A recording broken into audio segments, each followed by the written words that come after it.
Welcome to the High Note Podcast. In this episode, I got the incredible opportunity to sit down with Dr. Kirsten Kunkle of Wilmington Concert Opera and talk about her experience that led her to found the company and all of the tips and tricks that she loves to see in auditions so that you can get hired and stay hired for your entire career. Now, before we get into the interview, I want to make a very special announcement. We here at High Note Performance and the High Note Academy have just released our previously just for clients mind body assessment completely for free in the description down below. Make sure you check that out, and me or one of my coaches will get back to you ASAP with your results and a customized plan so that you can start improving your mind-body connection and start implementing the technique that you've already spent so long working on. Enjoy the interview. Welcome to the High Note Podcast. I am Ted Zimnicki, owner and founder of High Note Performance and HNPacademy.com, where we take the tools perfected by sports science onto the stage to turn singers into the type of athletes that companies want to hire again and again and again. Today, I am super excited and thrilled to welcome an incredible guest, a singer, a composer, a librettist, a teacher, the one and only Dr. Kirsten Kunkle. Kirsten, thank you so much for spending some time with us today. Thank you, Ted. I'm delighted to talk to you and whoever might see this wonderful video. So, for anyone who might not know, what do you do, Kirsten? I do many things. I wear very, very many hats. I am a singer, probably first and foremost. That's what all my training has been in. I have a doctorate in voice performance. So that is what I did all the way through school. I am an artistic director of a women and minority founded and run company called Wilmington Concert Opera that's based out of Wilmington, Delaware. I am a librettist and poet, and I am also most recently a composer. I wear a few other hats. I've done some stage direction. I've done some choreography. I'm also a wife and mother and daughter, and many, many other things. So I'm constantly juggling. And I also teach as well.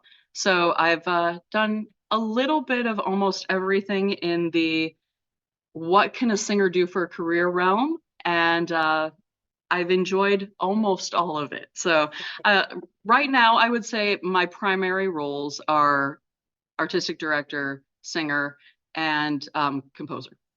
That is awesome. Yeah, one of the reasons I was so excited to talk to you was because your history is so versatile. Can you talk us through kind of from the beginning? How did you get started in music, even like before college? Absolutely. So my mother was a pianist, avocationally. She had been a dancer and had gotten a dance degree in college from Butler University. So she was very invested in the arts and started my brother and me very, very young on piano. I was never a pianist. She was my pianist. I wish I had been the pianist that she was. And I didn't actually get decent at piano until the pandemic, when I finally just buckled down and had to play for myself and decided now was the time. So now I am passable as a pianist. I played clarinet and violin in school for a while, as well as having voice lessons. I started voice lessons when I was 12 with a wonderful teacher who has recently passed away. Her name was Barbara Kandalski out of Toledo, Ohio. And my mother and Barbara discussed what my path might be because there was a lot of inclination to do musical theater. I loved musical theater, but she heard a classical voice in there. And so she encouraged me to audition for an opera. I did the chorus of Tosca when I was 13, and I fell in love with opera with a production of Faust with Toledo Opera.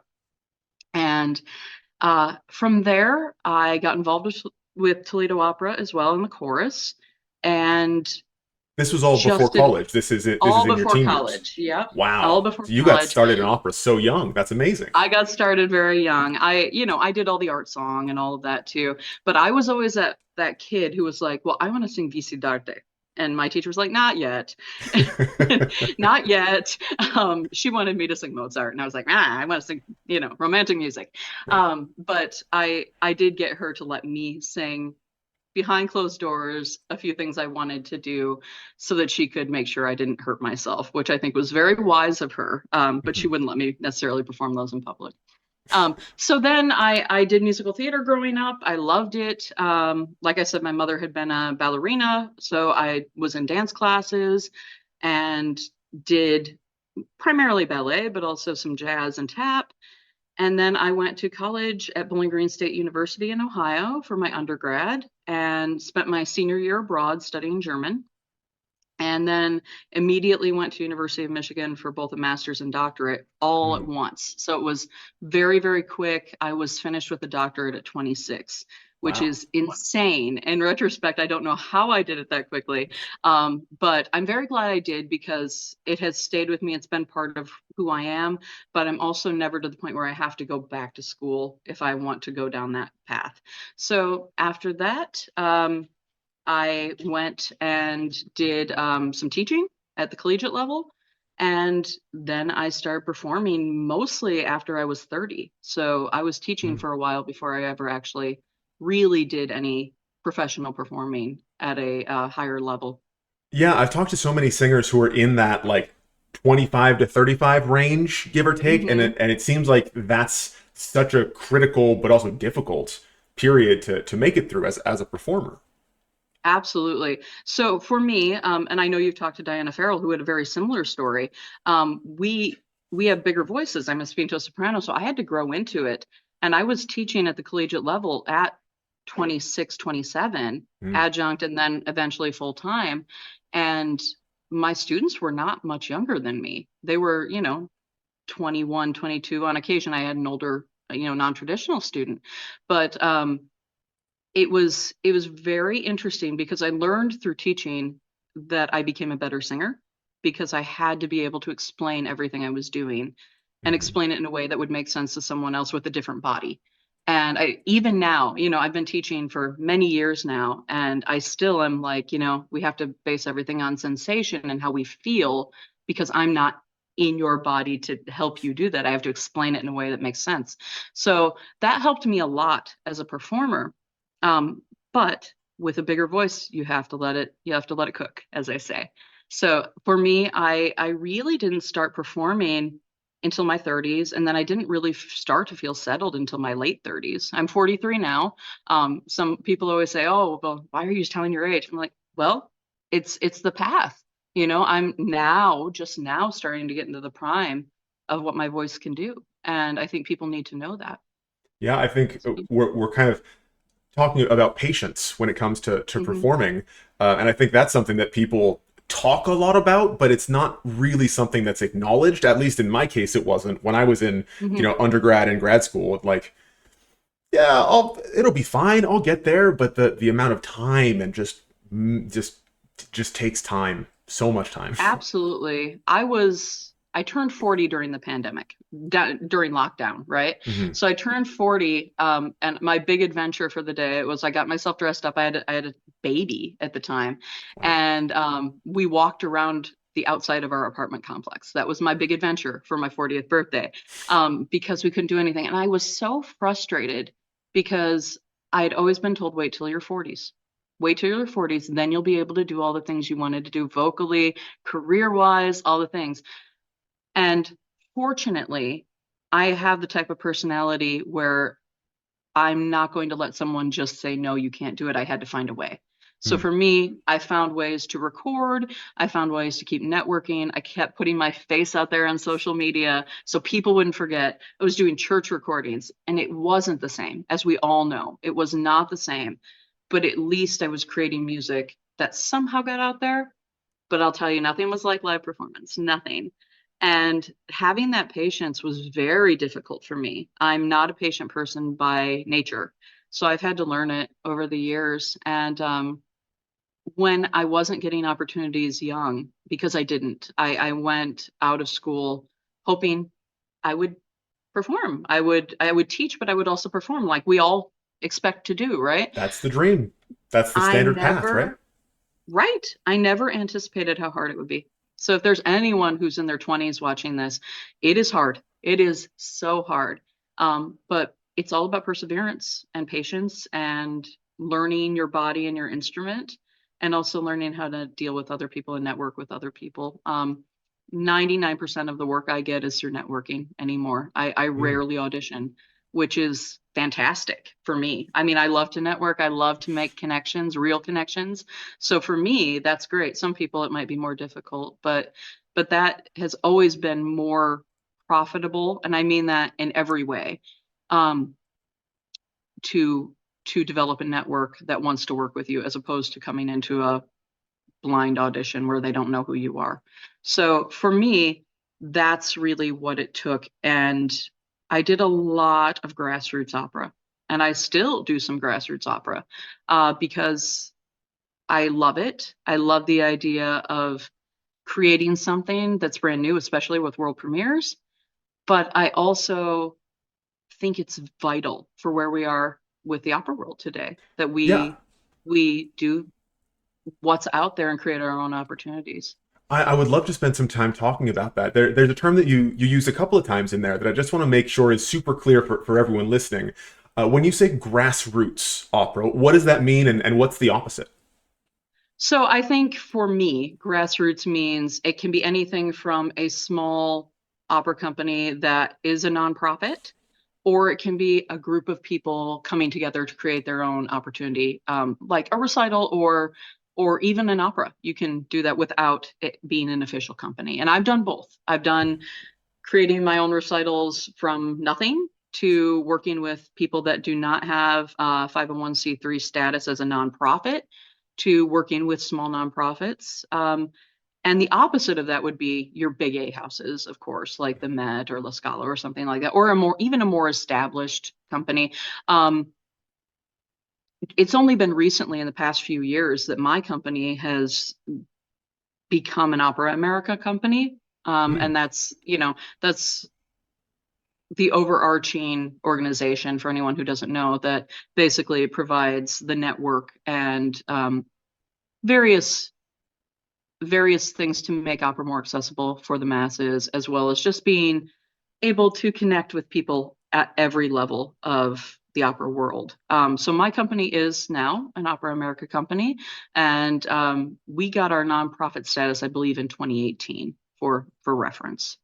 Okay, so let's talk a little bit about Wilmington Concert Opera. Sure. How did that start? I kind of sounds like it started maybe during pandemic or just before that, No, but it was a little it was before. earlier, right? We started in 2016, and it it amused me because if anyone hasn't watched Diana's interview with you, Ted, I hope they go back because our stories are so similar, so similar. And I just thought, oh gosh, I hope I add enough variety to your podcast here. But my friend Marissa Robinson and I decided to produce an opera. And I had been planning on singing Carmen in Chicago. That got canceled for the summer. She had auditioned for some things and nothing had panned out. And Mhm. we thought, well, we're both singers and we know a lot of women singers. So we're not doing anything. And we're in a saturated market where there's a lot of great singers and not a lot of amazing opportunities. Let's do a concert version of Suara Angelica. Okay. Mm. So we did that and it was lovely. And we had a wonderful time. We had a pianist who was willing to work for donations. Wow. We did the same thing with our venue. We gave some donations to the venue, and none of the singers were paid, including us at that time. And we just reached out to a bunch of women we knew that were fantastic singers that most of them happened to not be booked. So we did that. And after that, it went very well. We were all pleased. Everybody had a great time. And the singer said, well, what's next? And the audience said, well, what's next?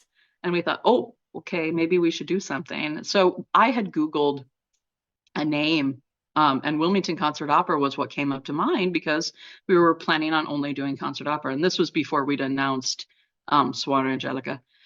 And I Googled Wilmington Concert Opera to make sure it didn't exist in any other Wilmington because there are many other Wilmingtons and it didn't. And I was like, okay, let's move forward with this because, I had been parts of various productions that were so and so and friends and things like that. And it wasn't that kind of a thing. We wanted it to sound more professional.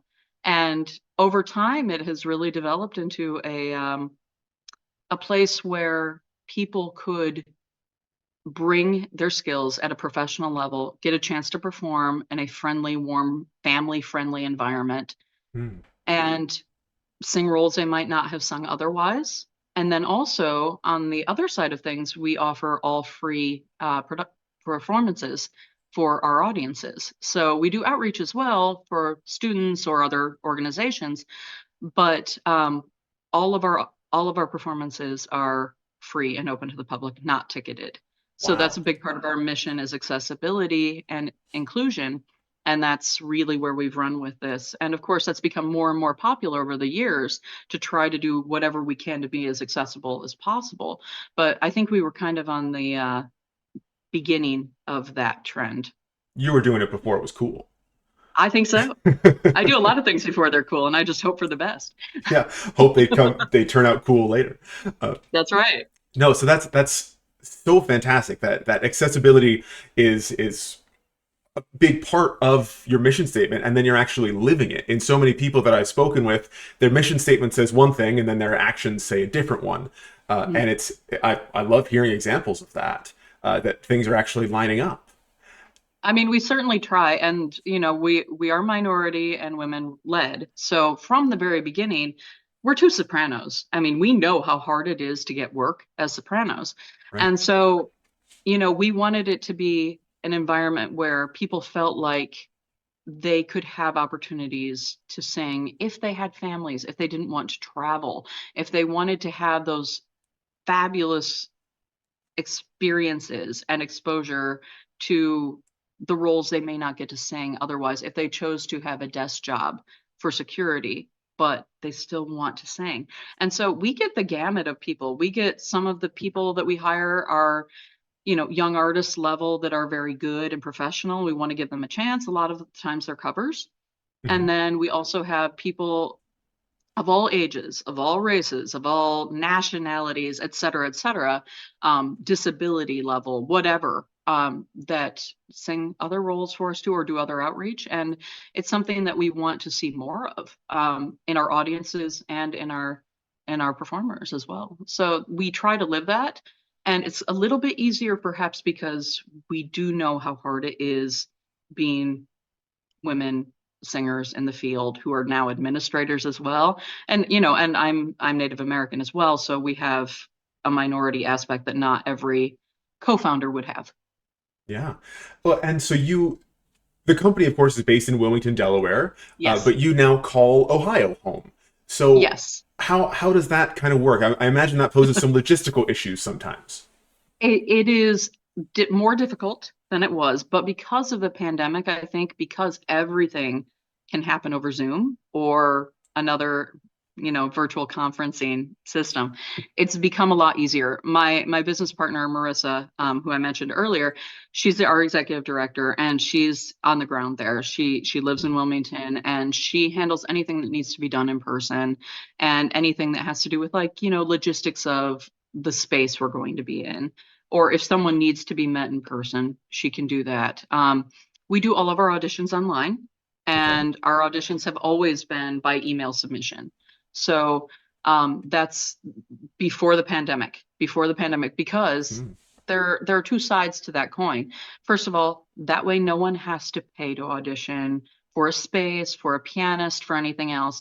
They can submit what they already have because we know within a couple minutes what we're looking for. We know if it's going to be the kind of voice we want, if someone approaches it in the best possible way, and we can always reach out and have more communication with someone. But also on our end, it's much more financially viable because we don't have to find a space. We don't have to get together to do auditions. If someone auditions for us once, we consider them for good from here on out. So they Hmm. can always send updated materials, but we retain their materials. And we have in the past hired people that audition 2, 3, 4 years ahead, before, prior. So Wow. we do retain everything and we keep people in mind because, as an arts administrator, you can't just hire your friends, even if you want to. Sure. Sometimes you can, and that's awesome. But you also need to hire what is best for that particular production. And sometimes we will get, for example, a dramatic soprano, and we don't have anything for her for 3, 4 years. And we've done that where we've hired someone Hmm. when we suddenly needed a dramatic soprano and or wanted one. That was for a gala that we specifically wanted someone to sing Wagner for. And it went back in our emails and I found her and luckily she said yes. So it worked out very well. But that's one thing that we do that makes it a little easier. But yeah, Marissa's there in Wilmington, and then I come back about 2 or 3 times a year, and then work with everybody live as well. And usually I'm singing on a concert as well when I'm there too. So it's something that I'm still performing with Wilmington Concert Opera, as we call it, WCO, and then also, I have my network there as well. I mean, I was in the greater Philadelphia area for over 10 years, so I do have quite a bit of my network there. Yeah, that's okay. So you found a way to keep all the balls in the air on that one. I juggle a lot, I do, but honestly, I do have to give a shout out to both Marissa and our board that we are able to keep doing everything because of what they do when they, in the space in the actual city. I love that you're giving credit to everyone who's involved, right? Sometimes You founders have want to to. take all the You have responsibility, but to. it's a team effort all the time, Well, and all the Marissa time. is a co-founder as well too, so she does deserve all those Of accolades course. as well. And she's the one who gets all of our grants, so she definitely deserves those accolades. Ah, absolutely. So that was a question that came up in my mind. Since all of your performances charge zero admission, which again is Hmm. fantastic, there are certain costs that come with running an opera company. So For sure. can you talk a little bit about how you found those grants and what the process was like to apply for them? So I have never been the one to actually do the grant writing, but Marissa does that all the time. She does keep me posted usually. We make most of our decisions together and always have, which if anyone is looking to start an organization, you can do it on your own. I highly recommend having a partner of some sort who balances your weaknesses with their strengths. And that is what I have found that we do very, very well. So she has become a queen bee networker of Wilmington to get to know everybody there that she can. And she writes grants all the time, all the time. So she's constantly writing grants, applying for various things. We have a big fundraiser coming up. It's called Do More 24. That's a Delaware specific United Way fundraiser they do with over 500 nonprofits. That's our biggest fundraiser of the year. And they have power hours and things like that. That's actually coming up in a few days. They do it every March.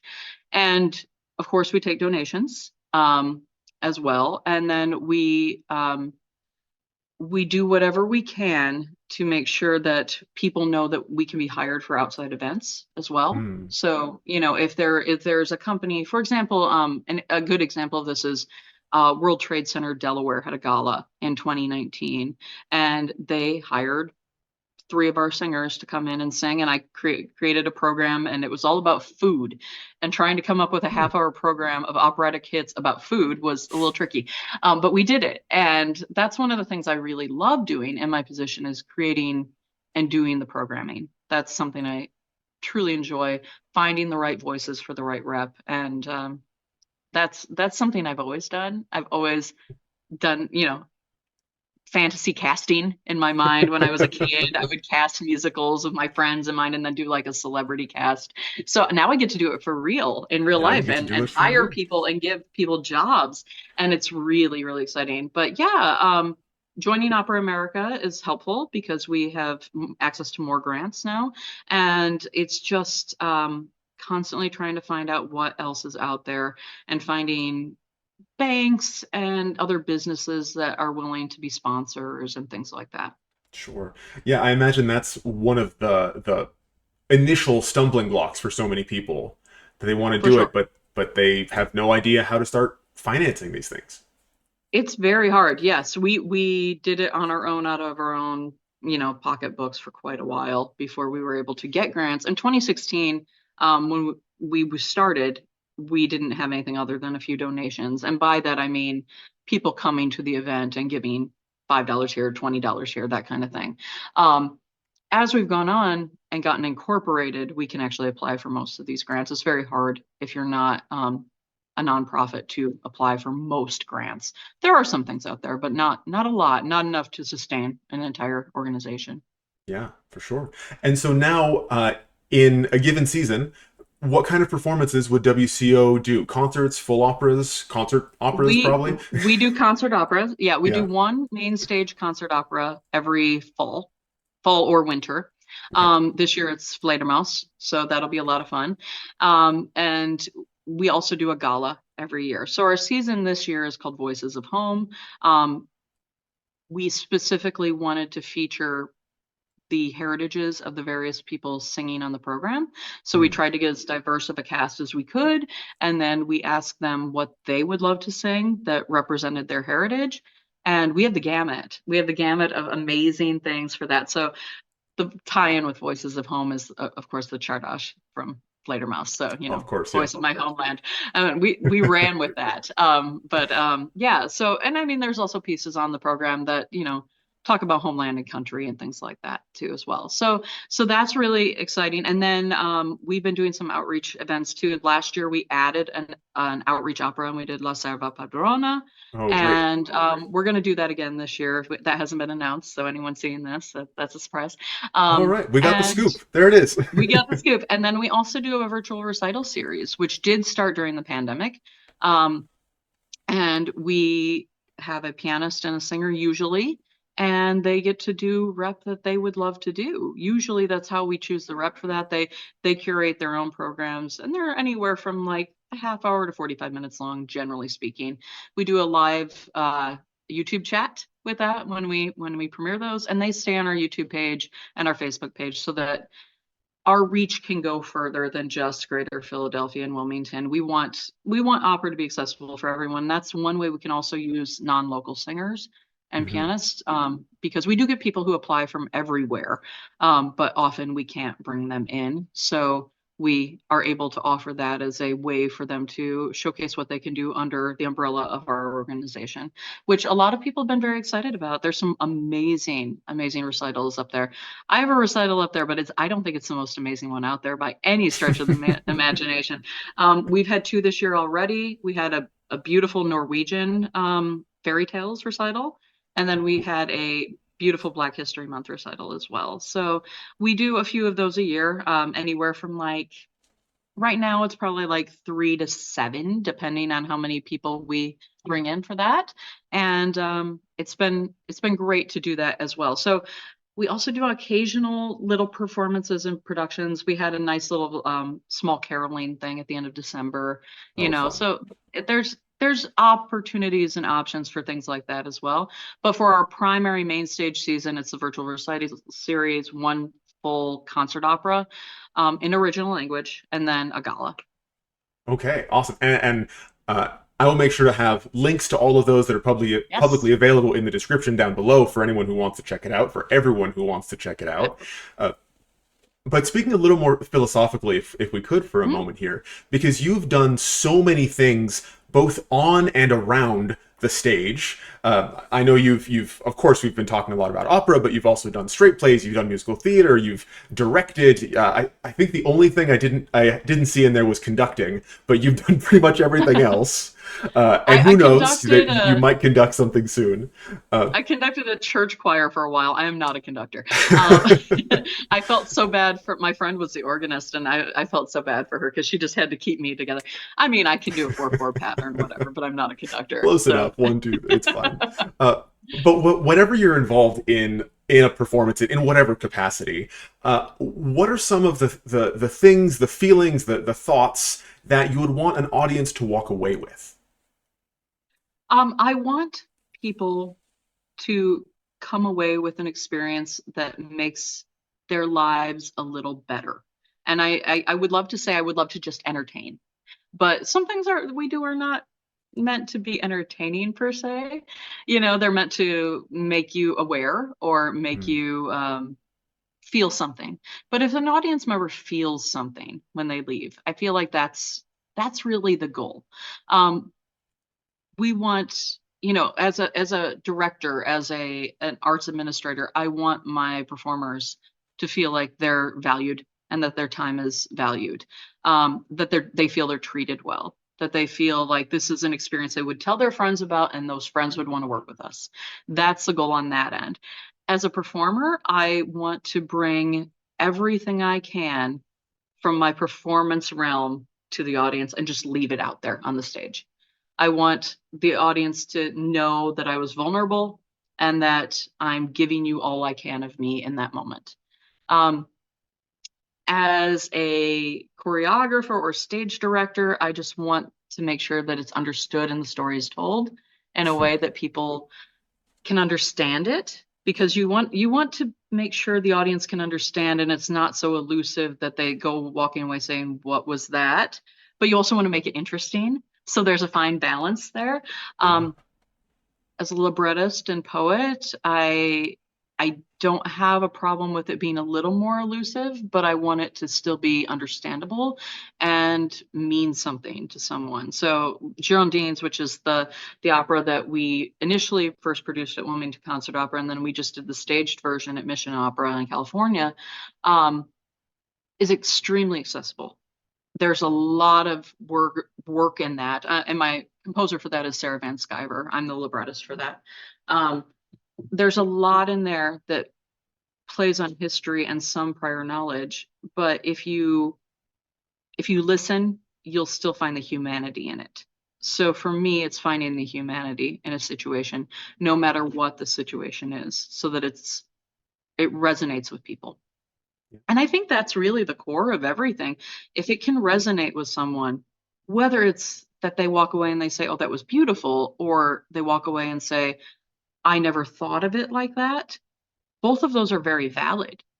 And we as performers and musicians, we don't get to choose what the audience takes away. We can only give our most authentic performances. So, and I think that's also the case as a composer too. I don't expect everyone to like everything I write, but if they find some value in it or they think it's interesting, I think that's a win. If they like it, that's even better. But you can't please everybody all the time, and I think that's something that's also hard for me, because I work very hard to try to be likable and also do work that people will appreciate and things I'm proud of.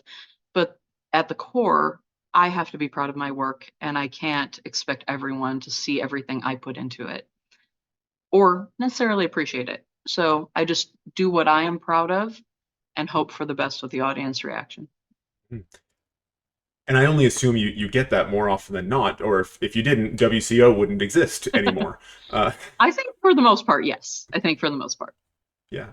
So we've spoken a lot about accessibility, and I think that's awesome. But I'm a little bit afraid that a lot of companies use that word accessibility, and it's one of those Mhm. things that might turn into a buzzword. Like I think another, so too. yeah, an example of this is like community, because everyone wants Hmm. to have community, right? But it doesn't Yeah, necessarily mean anything.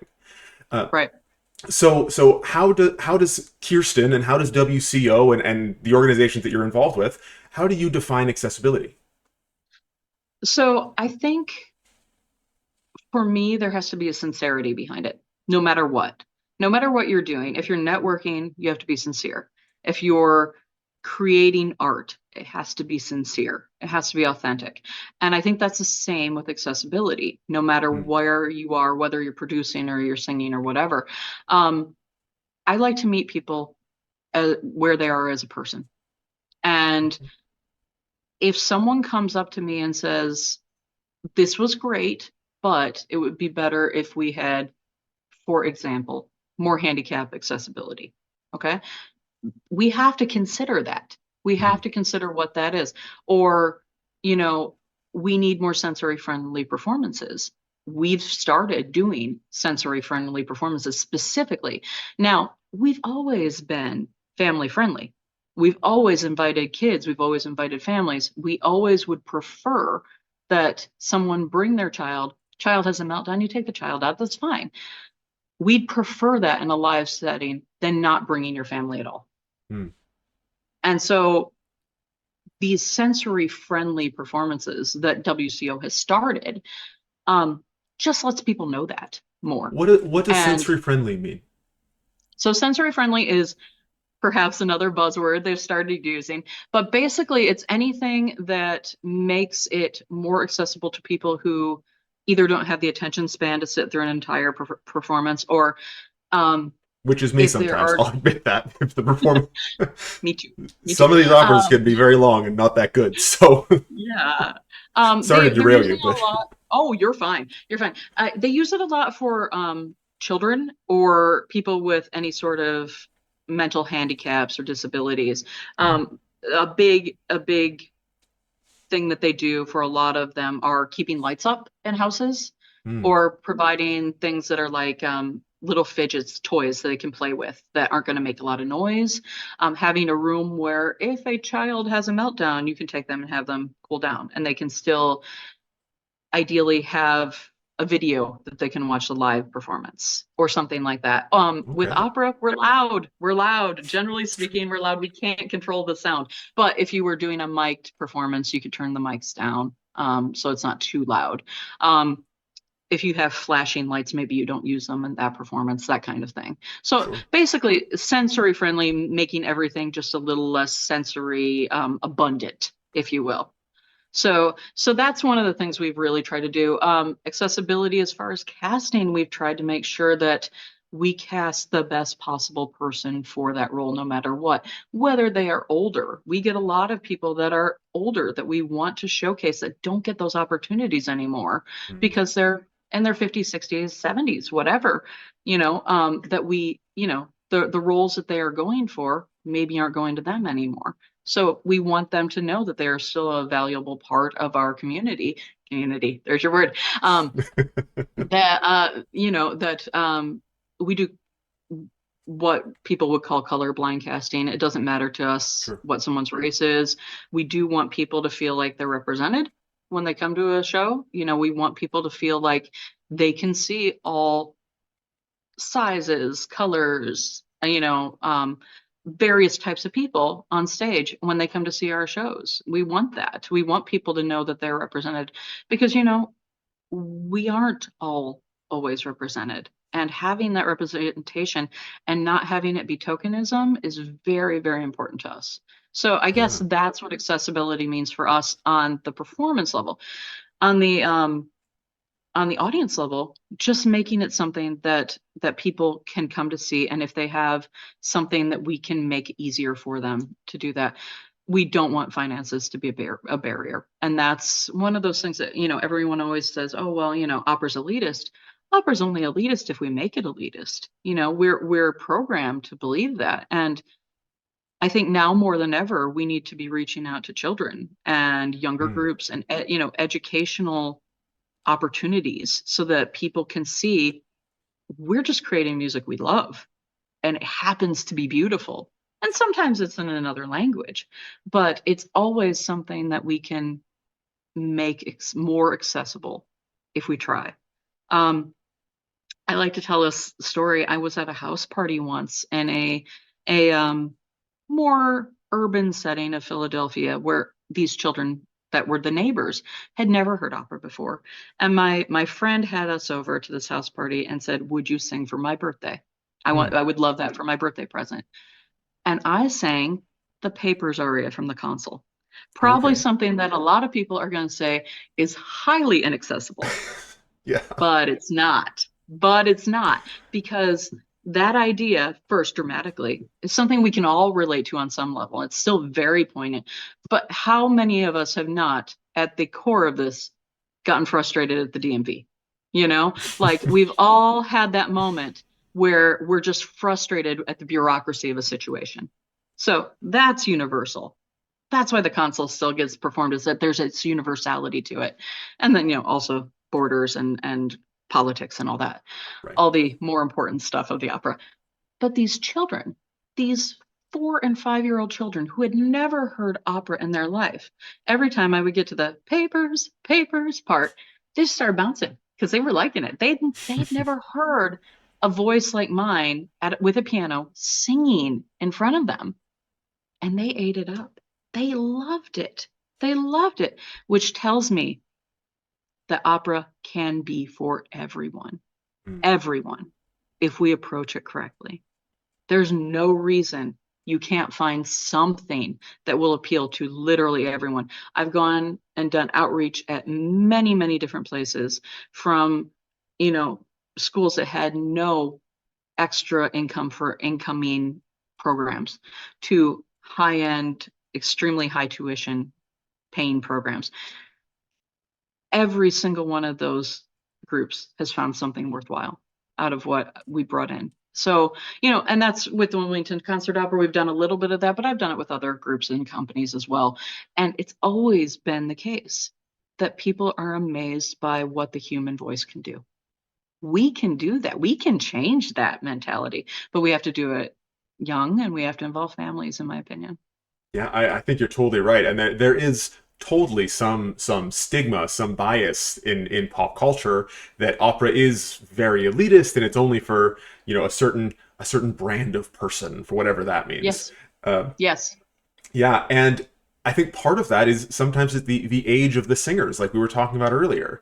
It requires such patience to do the type of things that those 4-year-olds loved so much. Absolutely. Uh, and so having that kind of accessibility that you're doing with WCO of having voices that aren't quite ready to sing these whatever roles in the larger houses, that's another avenue of accessibility that you're adding into the mix.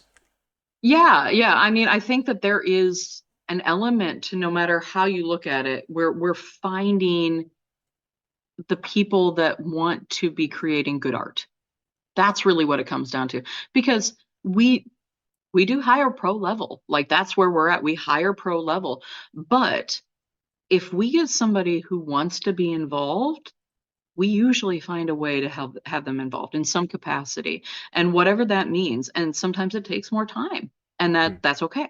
That's okay. And I know Diana spoke on that too. So sorry, coming right back to what you've already talked about. But No, I think it's valuable. The more reinforcement we can get on these core yeah, ideas, I think the more important, the more true they become.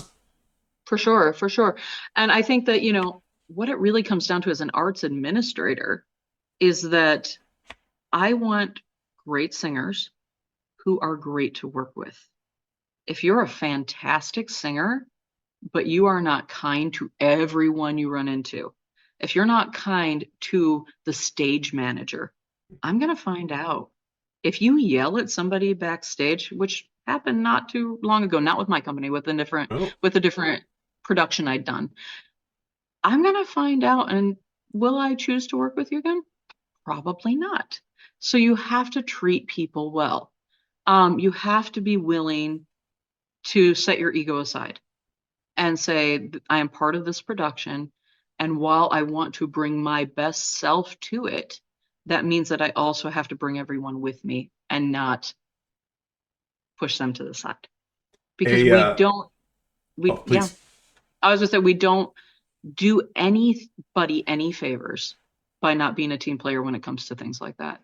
We only move forward and bring opera forward as an art form if we do that intentionally to try to bring everybody up when we move up. Yeah, along the lines of being good to everyone who you run across. I was auditioning for a summer program that will remain nameless at the moment. And, of course, they have you like sit in a line in the hallway with all the other singers, and you can hear the people singing in the room, and it's practically torture. Yeah, But, it's uh, awful. yeah, I don't miss those days at all. no, but someone who was also auditioning for that same program came in late, and they were on the rude side towards the monitor of the audition, the person who was giving the judges the materials and announcing you as you come in and all that important stuff. So they weren't even obviously rude, but they were short. They were, a little bit curt around this. Mhm. It turns out that I only found this out a few weeks or months after the audition that the monitor for those auditions was actually the executive director of the company. There you go. So, That'll do it. uh, That'll do it. so be good to Yeah. every single person. And I mean that also just speaks to how you are as a human. I mean, if you're not nice to children and animals, people know that you're probably not going to be nice to someone that you deem lesser than you. And the fact of the matter is there will always be a better singer in the room, and if not that particular room, in the next room. There will always be someone who can bring something different to the table. Mhm. And as an administrator, if there are any singers out there watching this, we talk to one another. We know If a bad experience is had, we will we go to your Facebooks, we go to your Instagrams, we look at your references, and we call them. We call them. If there's somebody I want to work with and they have a coach on their resume that I've worked with, I will send a message and I will say, "Do you recommend I work with this person? What can you tell me?" Or if I can't find anybody, but I have one common Facebook friend I trust, I'll reach out. And I've done it and I do it frequently because you don't want to hire someone who's going to be any sort of difficulty at all.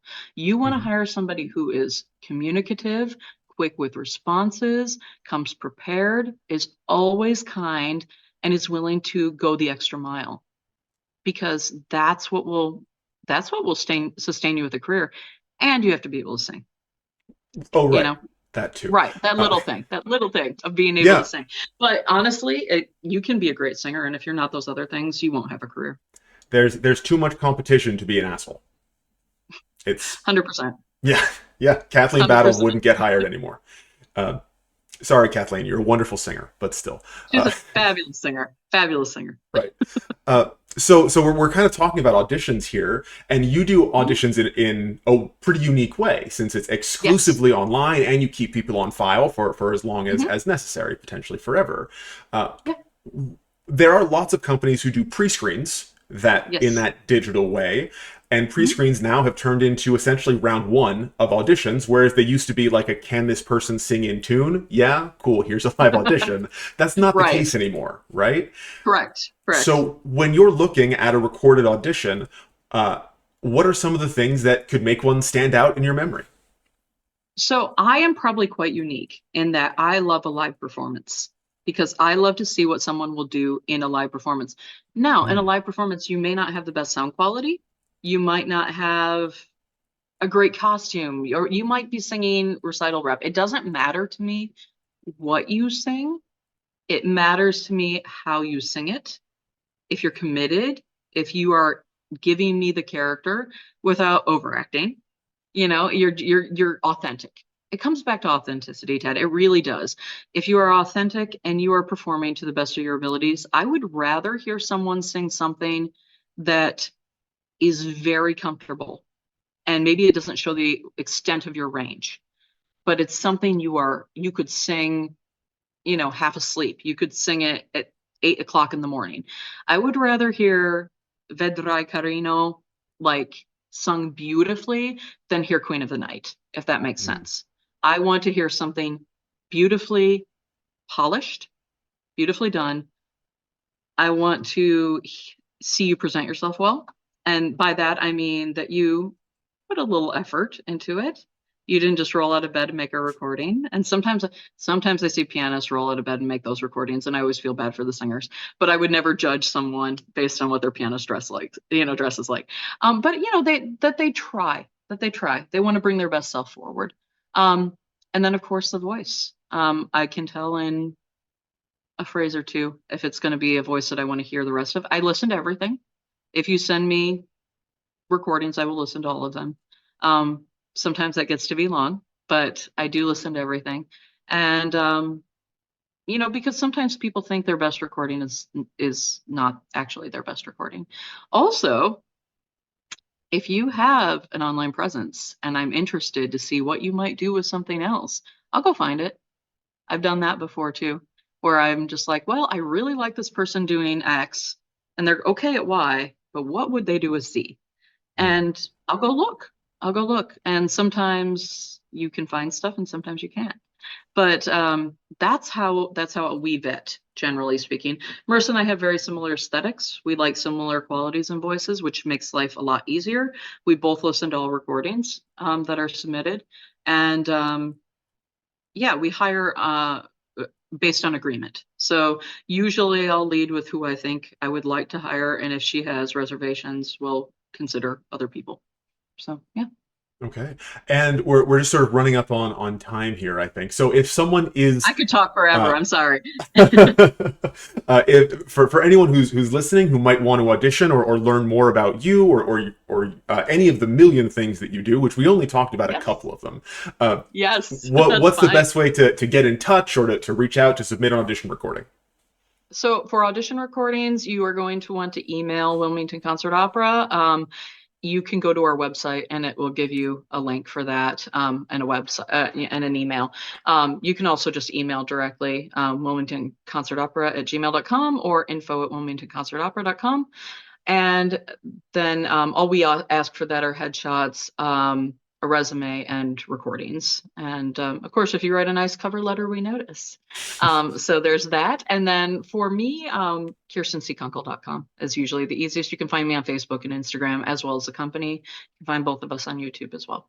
Perfect. And links to all of that are in the description down below, to the left, wherever the platform chooses to put it.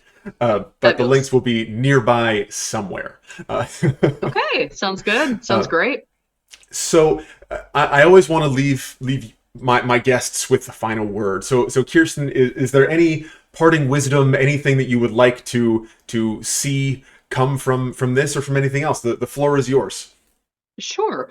I think if I were to give people advice, knowing what I know now, I would say be fearless and go for whatever you think you want. Um, the vast majority of the opportunities that I've had have come from me saying yes to an opportunity that I didn't know if I could quite handle. And I said, okay, I'm going to try, knowing that I could fail. And I haven't failed yet because I'm very tenacious and I want my best foot forward at all times. Um, I'm far from perfect, but those are the experiences that have paid off the most, um, in my life. So I would say be fearless in a smart way and go for what you think you would like. Project into the future what you might like from those experiences, network, make those connections, and just be your authentic, true self in whatever way that means to you, and then go practice. What a great note to end on. That's perfect. Kirsten, thank you so much for spending some time with us. I certainly learned a lot. I can't wait for the next thing that WCO is going to produce, and Thank you. the next time that we all get to hear you sing. Thank you so much. Thank you, Ted. I appreciate it.